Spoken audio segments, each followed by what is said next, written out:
कि रीढ़ की हड्डी माने जाते हैं बल्लेबाज, हाँ, वो इन्होंने चलने ही नहीं दिए। चलिए आपको बताते हैं कि इस मैच में हुआ क्या। इस मैच की शुरुआत हुई थी, आईपीएल 2025 का 10वां मुकाबला था।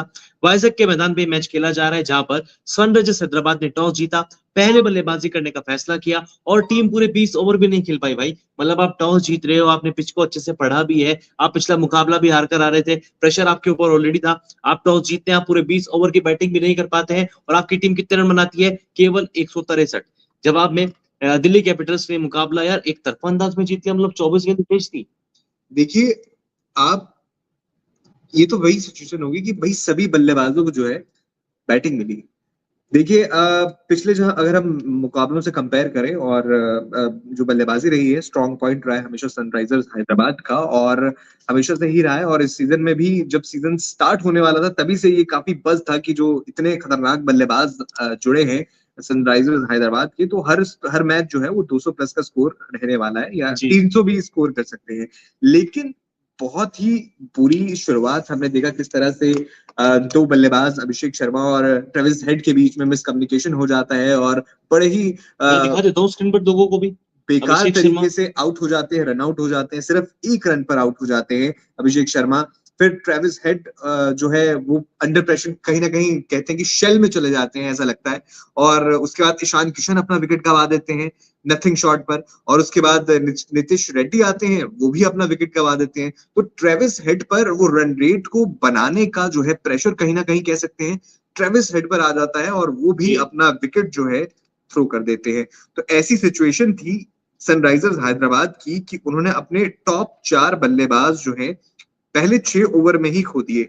तो इस सिचुएशन से उभरना बहुत मुश्किल था, लेकिन काबिल तारीफ जो परफॉर्मेंस यंगस्टर की ओर से अनिकेत वर्मा की ओर से दिया गया, 74 रन उनकी ओर से बनाए गए और बढ़िया स्ट्राइक रेट के साथ बढ़िया स्ट्राइकिंग बल्लेबाजी केवल उन्होंने की। 41 बॉल है और ये सिर्फ तीसरा ही मैच था युवा खिलाड़ी का। और सिर्फ इस मैच के लिए मैं बात नहीं करूंगा, अगर आप देखें आईपीएल के अब तक 10 मुकाबले हुए हैं, मुंबई की ओर से विघ्नेश पुथुर आते हैं, जिनको एमएस धोनी खुद अप्रिशिएट करते हैं। अब तक केकेआर की तरफ से एक युवा प्लेयर निकल कर आ चुका है, हर टीम की ओर से कोई ना कोई यंगस्टर सामने निकल कर आ रहा है। आपको लग रहा था कि कभी ऐसा भी दिन आएगा, हम हमेशा कहते थे कि आईपीएल में यार फॉरेन प्लेयर्स का दबदबा देखने को मिलता है, लेकिन अब हमारे अनकैप्ड प्लेयर भी सूरमा बनकर सामने आ रहे हैं। बिल्कुल, और यही यही जो टूर्नामेंट है इसकी खासियत ये है कि ये अनकैप टैलेंट को कहीं ना कहीं मौका देता है। ये टूर्नामेंट अपना जलवा दिखाने का हमने देखा किस तरह से। और ये ईशान किशन की भी बात करूं, जो पहला मैच था उसमें कहीं ना कहीं बदला लिया उन्होंने पूरा, जो उनके साथ जो कुछ भी हुआ। तो हालांकि उसके बाद से लगातार 2 मैचों में वो नहीं चले, लेकिन अनिकेत वर्मा की बिल्कुल तारीफ करनी होगी। तारीफ यहाँ पर मिचेल स्टार्क की भी बनती है, क्योंकि देखिए रिलीज किया गया था केकेआर की ओर से, पिछले सीजन में खूब महंगे साबित हुए थे। ये मैच देखकर ऐसा लगा कि हम एलिमिनेटर देख रहे हैं, सेमीफाइनल देख रहे हैं या फिर फाइनल देख रहे हैं, क्योंकि अक्सर जो है स्टार्क की परफॉर्मेंस इस तरह के टूर्नामेंट्स में तब देखने को मिलती है जब कोई बड़ा मैच हो। बड़ा मैच तो नहीं कहूंगा, एलिमिनेटर नहीं था, कोई फाइनल नहीं था, लेकिन स्टार्क ने जो परफॉर्मेंस दी है पंजा जड़ा है और बड़े नामों को झटका है। बड़े नामों को झटका। और हालांकि मैं अनिकेत के बारे में बात करना चाहूंगा, क्योंकि अनिकेत के ऊपर एक स्पेशल पैकेज भी किया है हमारे आकाश भाई ने। आकाश, थोड़ा बताइए है कौन अनिकेत, मतलब किस तरीके से, कहाँ से आते हैं? देखिए, अनिकेत जो है जन्म तो इनका झांसी में हुआ है, और जो पूरा है आपका वो तो करियर जो उन्होंने स्टार्ट किया है वो एमपी से किया है। और एमपी इसी लास्ट ईयर ही 2024 में एमपी प्रीमियर लीग जो है, मध्य प्रदेश प्रीमियर लीग में उन्होंने 273 रन बनाए थे 6 मैचों में। और सबसे बड़ी उपलब्धि इनकी ये थी कि 30 गेंदों में वहां पे इन्होंने शतक बनाया था। और अगर टोटल आप देखोगे तो इन्होंने 150 रन जो बनाया है ना, 25 छक्के मारे थे पूरा टूर्नामेंट में, 150 रन से छक्कों से। तो ये ना छक्के वाले ही, जैसे कहते हैं ना कि हवा हवाई एकदम, वो वाले जो प्लेयर है ना कि ज्यादातर गगनचुंबी जो छक्के होते हैं ना, वो उस टाइप के हैं। और वहां पर इनका खौफ है, मतलब अगर आप मध्य प्रदेश वाले बेल्ट में या इवन डोमेस्टिक क्रिकेट जो खेलते हैं, और रेलवे के जो कोचिंग स्क्वाड होता है, या कह सकते हैं उनका जो क्रिकेट स्टेशन है, वहां पर इन्होंने सीखा है पूरा। और इनका ये है, इनके बारे में एक और भी बात है कि इनके कोच ने ये बताया मीडिया से कि स्टार्टिंग में जब ये कोचिंग करने आए थे तो कुछ खास नहीं खेलते थे। लेकिन इन्होंने ये बोला था अपने कोच से कि मुझे आप सिखाओ, मैं सीखूंगा। तो जितना भी वो कह रहे हैं ना कि जितना मुझे आता था मैंने अब इसे सिखा दिया था, अब मेरे पास सिखाने के लिए कुछ नहीं बचा था।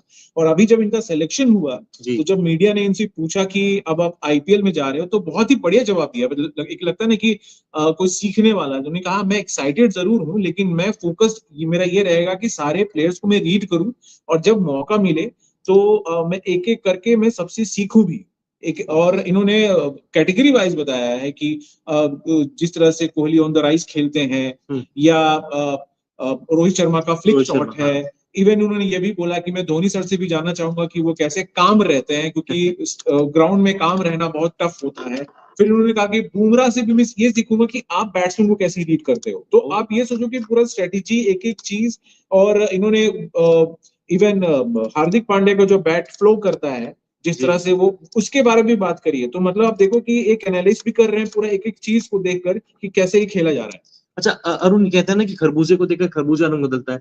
अब हैदराबाद की टीम में तो कई सारे खरबूजे हैं, मतलब ट्रेविस हेड भी है, ईशान किशन भी है, अभिषेक शर्मा। इन बिल्कुल। तीनों को लाइसेंस मिला हुआ है कि जाके सामने वाले गेंदबाज को गेंदबाज नहीं समझना है, वो आपके लिए मतलब मशीन है, बॉलिंग मशीन है, कूट दो जितना हो सके। अब अनिकेत भी उसी मतलब एनिच क्लासन भी है यार।